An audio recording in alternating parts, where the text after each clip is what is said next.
This is Honey Bear. He likes to be cuddled. He likes it. He loves it.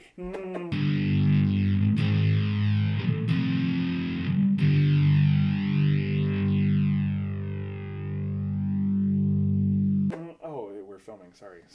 My God. Okay. There we go. Spoiler talk. This was a very oddly structured movie in that really you only got one real action sequence, and that was at the very end. And even that was kind of very short and quick and to the point. I loved the Doctor Doom villain.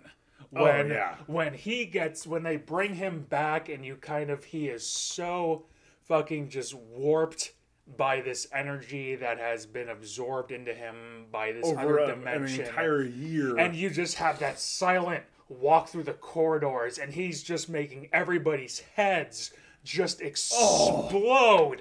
Like, it was, like, dark. This is incredible. Like that's what I was never, like. You've never seen this in a PG-13 superhero movie. In a superhero movie, period. Actually, period. We really haven't seen this in any superhero movies lately, ever. I can't think of any movie where. So, like you were saying, Victor Von Doom has come back. They've brought him back a year after he's been absorbing every ounce of energy from this planet, and his mind is altered. He is twisted. He's fucked up. Again, like his kind of twisted, warped mind was before he was already going twisted into this dimension, and now it has just been accentuated to multiplied a huge degree. Oh, and so he comes back, and they have him all tied up, and they think he's secure, and of course he's not. Of course he's just like, he looks at one of the doctors, like, really? Boom! His head blows up. And then he walks through the hallways, like Brian was saying. He walks through the hallways, and it's just like every person. It doesn't matter if the person is like, ah, or every person's head. Yep. And it is twisted. It is messed up. And I rooted for him. I was like, that's awesome. Yeah. Because I don't want to see people get killed. No, I'm not that kind of a person. But at the same time, if you're going to have an origin story and you're going to show how twisted somebody who is evil can be, you have to show how fucked up they are. You have to go that extra length, and they do that with this story. They do that with Victor Von Doom's origin. Yes, he blows up their heads. I felt, although also kind of the climax is where it kind of started to waver a little bit in quality. It's like they kind of go back into this dimension, and suddenly, all of a sudden, there's oxygen. Suddenly, there's a black hole. Yeah. That's absorbing, and there's never really any explanation as to how this is exactly was created. So the first time they go into this world, there's 4 people that go into this world. There's no oxygen. They're wearing hazmat suits. They're wearing protective suits that protect them from radiation and the lack of oxygen in there. And then all of a sudden, Victor Von Doom, who's been supported by this whole planet, he goes back in there and he starts sucking matter into the planet. So then the 4 of them, the Fantastic Four, go into this void and to fight Victor Von Doom. And when they go into the void, all of a sudden there's fucking oxygen, and they don't need their hazmat suits. They don't need their protective suits. Which I guess could be because are sucking in oxygen from. Well, no, because they've kind of been modified genetically. And I thought about that too. I thought about environments. That too. But wouldn't... Okay, so you have that possibility. I thought about that. That you have that possibility that their genetic physique can exist in both this reality that they've gone to and absorbed their power from, and in their own reality, which they grew up in. So they can absorb oxygen by breathing, and then they can absorb whatever they need to, life-sustaining abilities from this other planet. But they never explain that. So it's like, what the fuck? Yeah, that's just what I'm assuming is how it works. But and then also the dialogue just becomes fucking stilted. Hell. I stopped paying attention to the dialogue halfway through the movie. Halfway through, but during the climax especially, it becomes kind of like just the most generic fucking like, don't do this, please. And it's clobbering time, which no, don't add that line. We all expected that line to be thrown in there, and it was thrown in there. I wish that they didn't. I kind of wish that they didn't either. They threw it in at the very beginning with his big brother saying, "It's clobbering time." They just used that as an excuse for the younger brother that got picked on by his older brother. It's clobbering time. To use that when he got older and became the thing. Yes. So it was kind of forced. Actually, it was very forced. It was very forced. The overall just dialogue scene. You never had an opportunity for him to actually use that in a fight. But yeah. But because that's kind of where it felt like it started to waver a little bit for me, was during that climax. And for me, the climax kind of snuck up on me. Like, it was at that point where it was happening, and I was kind of like, oh, is this the climax of the movie? It kind of snuck up on me too. It's not a very action-y movie. We're so used to kind of the structure of superhero movies where we would have had at least 3 big action sequences before we got to this final battle with the arch nemesis totally true. Of the story. And like this was really kind of the first and ultimately only big battle sequence of the movie, was this final kind of confrontation between Doom and the Fantastic Four working as a team now. So it kind of sneaks up on you, and then it's like you kind of has your resolution afterwards, and that's the end. It kind of cuts to black, and you're just kind of like, whoa. And that's not really a complaint, but that's just this is a very oddly, maybe not oddly, but just a differently paced superhero movie than what you're used to, which isn't necessarily a bad thing. No, and honestly, I think they kind of take it back to the early 90s style of character development, in the fact that we kind of jump forward and we have the characters already in their element. Take Batman. The Michael Keaton Batman, written and directed by Tim Burton. There was a very fun and my personal favorite Batman. I mean, I love the Dark Knight saga. Don't get me wrong. I absolutely love the Dark Knight saga. But this is a Batman from my childhood, and I absolutely love it because there was a lot of development. It was a plot development, it was story. It wasn't just action, which, after Tim Burton was done with the Batman saga, that's all it was. It was stupid action. But with the first one, you have the quick development of why he becomes Batman. And then you all of a sudden jump into him being Batman. There's no stupid in between. Here's what happened and why it happened. And then all of a sudden here's the result of what happened. And that's kind of what we have with this movie. Yes. And I love that. I love that we don't really dwell on the in-between part. And it made sense for kind of a government-funded project. Absolutely. For them to basically be being used as weapons. Mm-hmm. Essentially. So they get their powers, and all of a sudden, and the only one to escape at the very beginning is Reed Richards. And he escapes because he knows he's a very smart man. He knows what's going to happen, so he escapes to try and reverse everything. But the rest of them don't understand what's going on. And they get held back, and they don't escape. So they and I loved that tension. Between Ben Grimm and Reed, where it's kind of like Ben kind of captures them, and at the same time, there's kind of that like, you did this to me, but I was trying to save you. Like, look at this monster that I've become, and then you just left me. And that was I'm glad you said that. Yeah. That was an incredible scene because there wasn't a lot of dialogue. It literally was the Thing sitting here, Ben sitting, or Reed Richards sitting over there, and Ben sitting there going,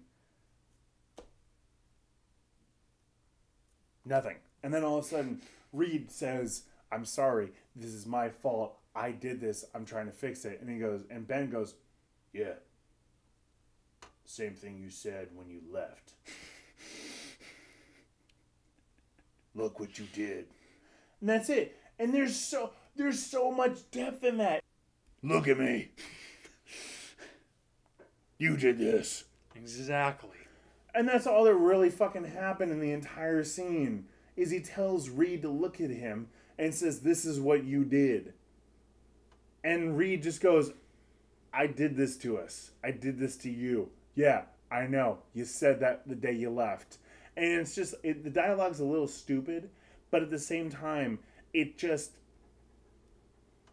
need to be profound. It doesn't, because the lack of conversation and the amount of emotion between their eyes, like even with the CG, the amount of emotion between Reed Richards and Ben Grimm, between their eyes alone, those two actors did a great job. So I love that scene. That was one of my favorite scenes. We got the movie directed by Josh Trank, who kind of directed the surprise hit Chronicle, which was filmed right here in Seattle a few years ago, and actually was a surprisingly good movie. So, I actually enjoyed it a lot. Reports from the set, he's kind of a loose cannon director. A little bit of an alcoholic, which we love. Yep, absolutely. Showing up to the set drunk, posting a tweet basically shit-canning the movie as it was released, which was quickly deleted. But the people that screenshot it, you can see the tweet. All you fan junkies out there got those. Yeah, you already know. Director know. was not happy with this movie. Of course, it would have been interesting to see what his vision would have been had there have been nobody else. But I will not go as far to say that it was just a complete mess of a movie. No. It was way more coherent of a movie than I was expecting based on the reviews that I had read. Absolutely. Absolutely. When I see a 9% Rotten Tomatoes score, I'm expecting The Last Airbender every time I watch it. Fucking movie ever. And most of the movies I've seen, I go, no. They are not Last Airbender bad. These movies have been, so far, what we've seen on... Again, I can't even articulate myself. This is just like Pixels. I got what I was expecting from the trailers. I got kind of a dark, moody, little gritty origin story of these characters. That's what I was expecting. That's what I got. That's what was delivered to me. Yes, it was a little slow at times, of course. We were a little bored in the very middle. I mean, if we're spoiling it, we both got up and went and took a piss at the same time, and we talked about it when we went into the restroom. We were sitting there at the urinals, or standing there at the urinals, and we were like... sitting. No, we were talking about how it was a little boring and it was a little dull, but at the same time, we both appreciated the fact that this is... It was taking its time. Exactly. And this was a great origin story. This wasn't just...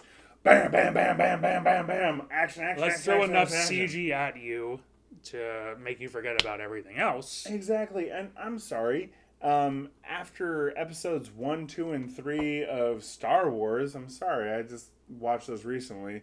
I don't need to see 18 hours of CGI bullshit. I'd actually like to see an entire set made out of real parts and real equipment, and where I can immerse myself and the actor can immerse himself or herself in the environment and create a realistic portrayal of what's going on. I don't want to see... We can all detect CG. We can all sit there and go, that's computer graphic. That's not real. That's not real. Shit, piss poor CGI monkey. The monkey was terrible in this, but thankfully it was literally 10 seconds. Like, you had 5 seconds here and 5 seconds there, and that was it. Thank God. But they actually built an entire set where it looks like this platform could possibly go into another dimension. And they got all the actors into it, and it was so immersive, and it's so realistic, and the actors, I'm sorry. I love that they were drunk when they decided to go in. I'm sorry. That was a great... Again, realistic. You have these young guys, they're fucking drinking a little too much because they finally have a successful project. And they're like, you know what? Watching him. And they're like, you know what? Fuck it. Let's go do it. Like, the government's trying to get their own people to test this out first. Let's be the first people to go into another dimension. Let's just do it. Fuck everybody else. And I like that. That to me just helped build them as people. Like, I watched that and I said, yeah, I could see doing that. I could see having a few too many drinks after that and saying, you know what? Let's do it.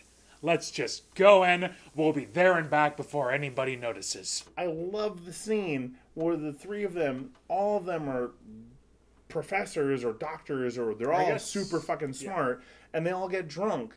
But all you see is one flask between the three of them. That annoyed the shit out of me. But at the same time, I agree with you.